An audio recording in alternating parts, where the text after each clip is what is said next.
Email actually has a ton of really good things going for it. Maybe the biggest one is that pretty much everybody uses email. 3.9 billion email users in 2019, which will blow out pretty much any app or social network, that usage. So everybody's literally in the inbox pretty much all the time. People spend 2.5 hours per weekday in their inbox. One of the greatest things is that email generates a huge return on investment.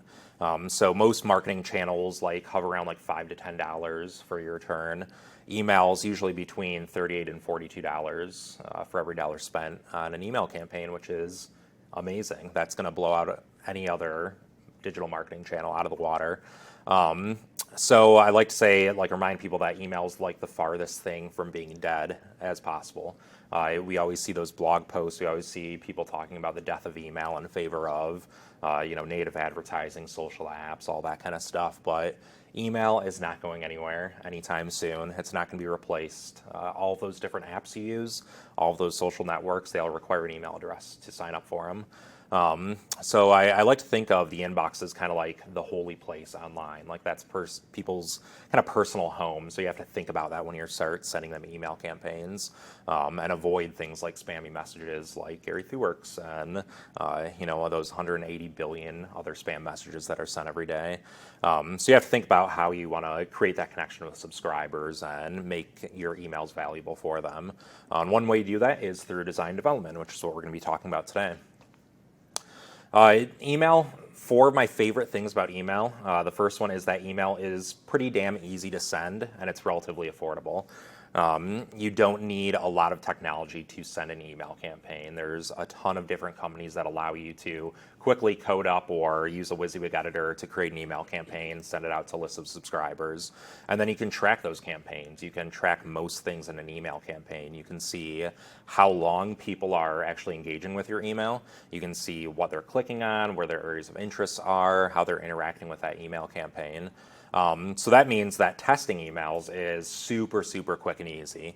The fact that we can send things so quickly, we can design something one day and send it the next day, and we can track everything that's happening with that campaign, allows us to test assumptions, do experiments on our email campaigns to figure out what's working for our subscribers and for our companies a lot faster than other channels. You might spend weeks, months, years creating a newly designed website for your company, creating new features for your product, and it's going to take a long time to get that feedback on that product, figure out what's working, what's not working, and then iterate on it. With email, you can do stuff in a very short time period.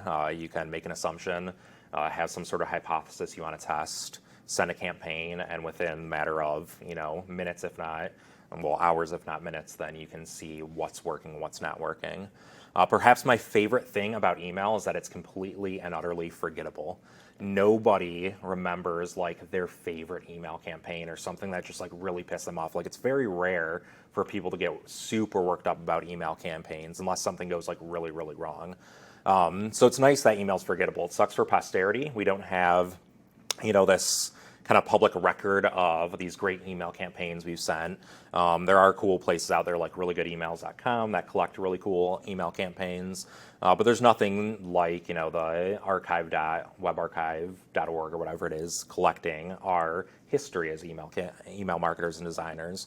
But that's cool that things are forgettable because we all do things wrong in email. Things will always break in an email campaign, whether that's sending to the wrong subscriber list, you forgot to take out some placeholder copy, your merge tags aren't working, so people see hello first name instead of their actual name, having broken links, having broken designs and layouts. Even when those things happen, we can quickly correct them. We can send an apology email if you need to. We can send another campaign the next day, and people forget about it really easily. So our mistakes are pretty easy to overcome, and that's a good thing because there's a lot of mistakes in email marketing. There's a lot of things that can go wrong. So it's nice to be able to correct those things and move on to the next email campaign.